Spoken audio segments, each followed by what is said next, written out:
Okay, folks, so this is the last new topic that we need to cover. And the last topic is when you're looking at two independent populations and you're trying to compare the means. Okay, so as you might expect, this really would lend itself very, very well to controlled and a treatment group measurement and looking to see is one mean statistically significantly different from the other mean. All right, is it different, is it greater than, is it less than?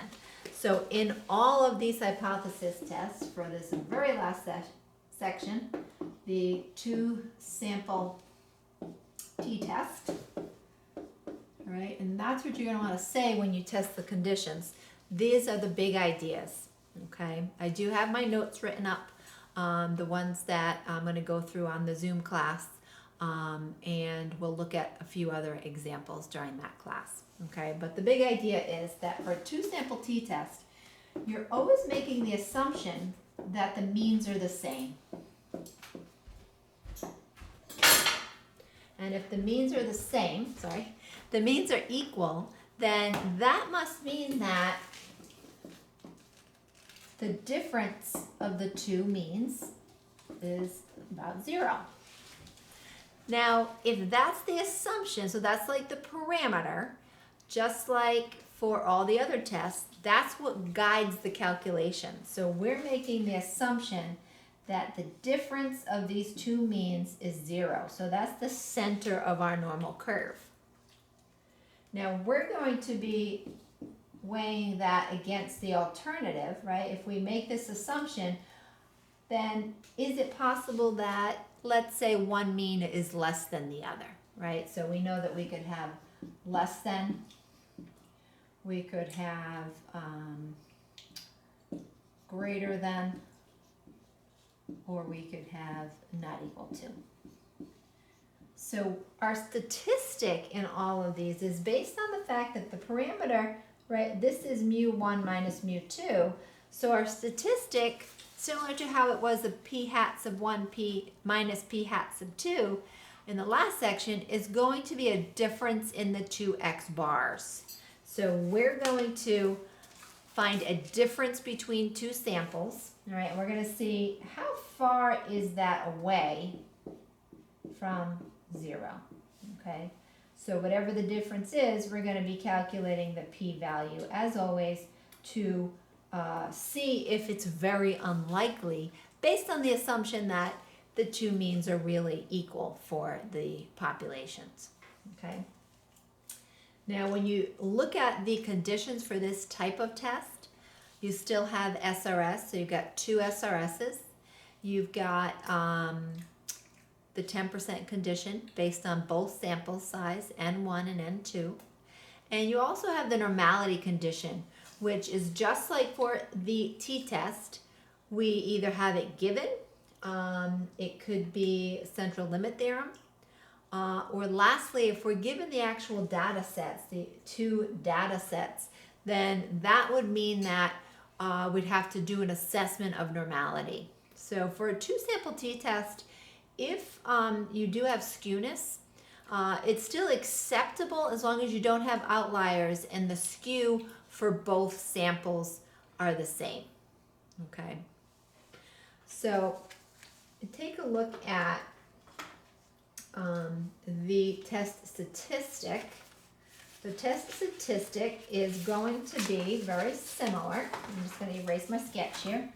Similar to the one for a t-test, but now when you do your test statistic, you're going to have the difference in the two means. Okay, I think on my notes that I scanned, I think that I forgot the bars there. So it's the difference between x bar sub 1, x bar sub 2, minus the center, which we know is 0, always, always, always. And then you're going to divide it by the standard deviation of the statistic, which is going to be, right, the square root of the sum of the variances. And so the variance would be s squared over n for each population. So it's a little bit overwhelming in that form, okay? But ultimately, right, you're going to have the formulas on the formula sheet. And so this really is the biggest change to the test. You're going to do the same as you would for a p-value, make the comparison to alpha, and make the conclusion in context. Okay. Now we can also do a 2-sample t interval. Okay.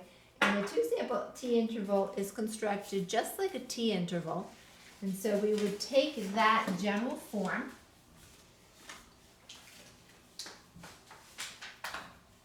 So remember, the statistic now is the difference between the two sample means.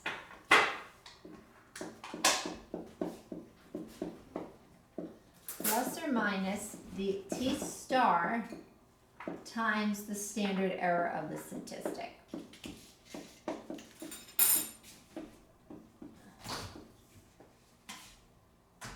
And so the question is, how do you get this t star based on two different samples?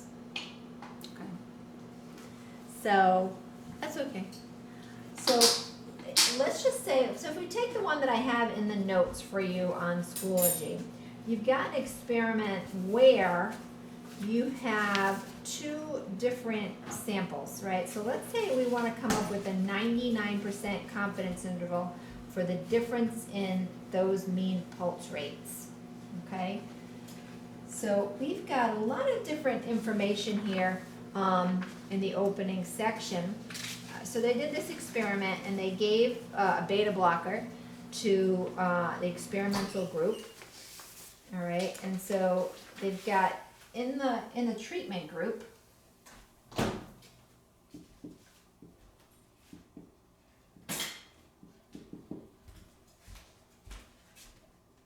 right?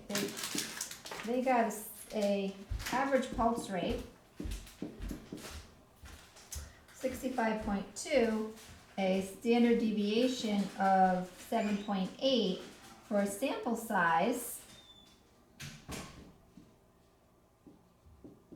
of 30 people. Okay. And in the placebo group, now the pulse rate was higher, which you would expect if the beta blocker is supposed to reduce the pulse rate. The label here is beats per minute. And a little bit more variation in that group, which is interesting, 8.3. And although the sample started out being equal at 30, yay, central limit theorem, one person dropped out. So that happens, right? So here we got 29, okay? Now in this problem, it does say that the data appears roughly normal. So that's a great given, right? You don't even need the central limit theorem. And so at this point, right, if you were to do it formally, right, you would say, I would like to estimate the difference in the two parameters. So what is the true difference in pulse rates between the beta blocker minus the placebo group, right? So when you set it up, once again, you're always going to set it up, right? You would plug in, right, that statistic. So this is actually the same statistic that we would use in the hypothesis test.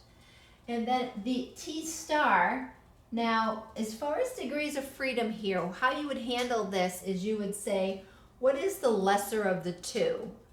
Okay, to be more conservative. So you've got the smaller of the 2 degrees of freedom. So N1 minus 1, N2 minus 1. So we've got 30 minus 1 and 29 minus 1. Obviously, the lesser of the two is 28. So we got 28 degrees of freedom. And at a level of 99% confidence, let's just say. So you would go to the table, get 28 degrees of freedom, and look at the 99% confidence level. And that would give you a T star of 2.763. All right, once again, we just set everything up here. And then we're going to pick up the calculator. So the nice thing about the t-test for two samples and the confidence interval is that the conditions would be the same, right? Unlike for proportions, we had to tweak it a little bit different for the hypothesis test. We had to pull the p's, so we had to use the combined p, where in the confidence interval for proportions, we use the individual p hats because we don't have an assumption, we don't have a null hypothesis. Okay, so you're going to plug everything in. Let me get my graphing calculator. Okay, and be sure you where you're going to go for this.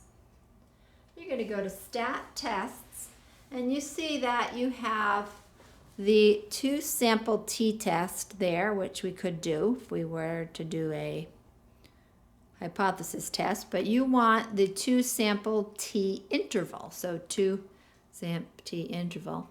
And you can see that it's going to ask you once again, do you have the actual data? Are you going to give me a list of data? So here you would need two lists, or are you going to give me the statistics, right? So we have the statistics, and so I would enter in the X1, S, and the sample size. So you have 6 inputs for the confidence interval and also the hypothesis test.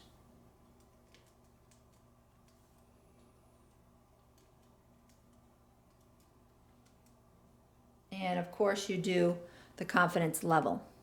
So here's why I wanted to show you this on video in case anyone missed my Zoom class this week.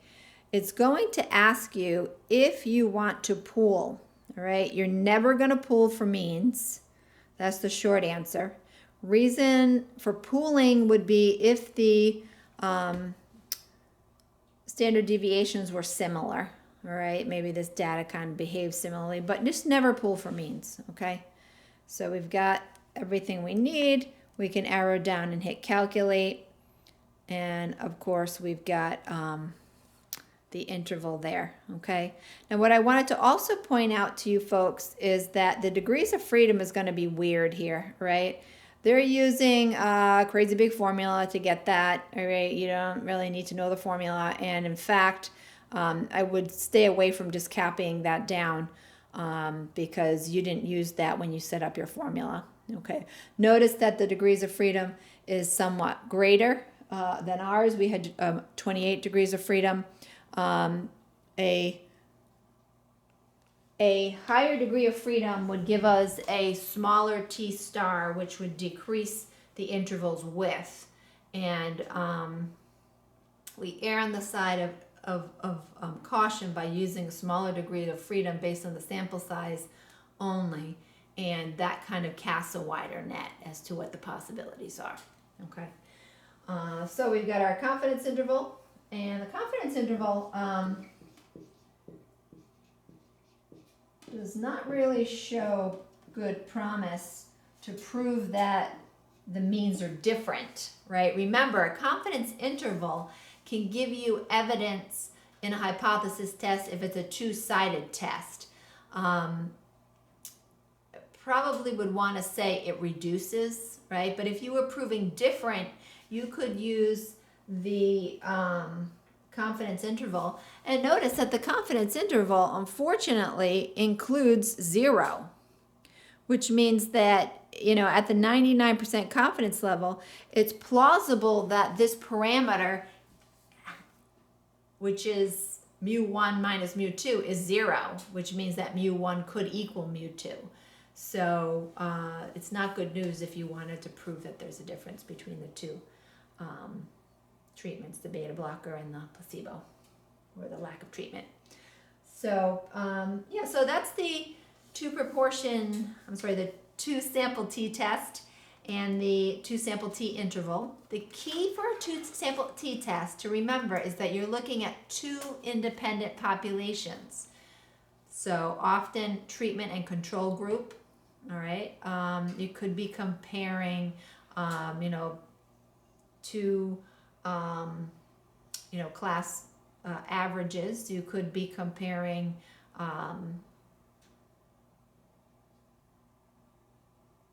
two outcomes for, you know, I don't know, a road test for two different kinds of cars. Anyway, the key is independent samples, all right? If they're dependent, then most likely it's going to be a paired t-test. And we'll talk about that this week. It'll get a little bit more confusing when we start mixing up the tests and you don't know kind of what to expect because you're working in a particular section. All right, anyway, that's me getting very, very wordy here today. Miss you all very much. Miss being in school. And yeah, I guess I'm a little bit sad because this is my last video as far as new instructions, so didn't want it to end. All right, folks, take care of yourself and those you love. All right, keep your chin up and keep smiling. Bye. For now.